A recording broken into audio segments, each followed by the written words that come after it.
Thank you for having purchased iScribe. This is an audio video user manual.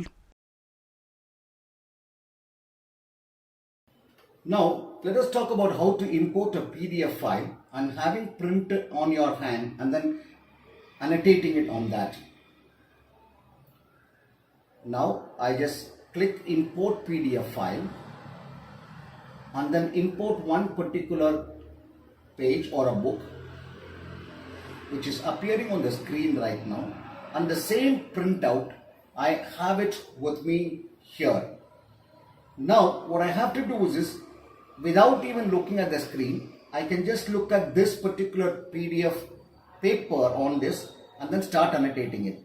Let's say for example, now I want to annotate over here. Let's say there is something known as figure 1.2. So I just say I round out over here, you can see here, and the same is appearing on the screen as I round out and say this is figure 1.2. The same way if I have to annotate, let's say for example, on any of the words, let's say during the photosynthesis, I want to underline and then say this is during photosynthesis, and exactly it is annotating on the same place itself without me having to look at the screen. So this is known as annotating on an imported PDF file for which you also have a printout.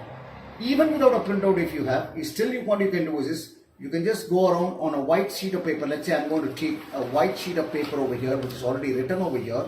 I can now see wherever I can take this mouse, you can see the icon moving around. I can say this is, let's say for example, sun. I say sun.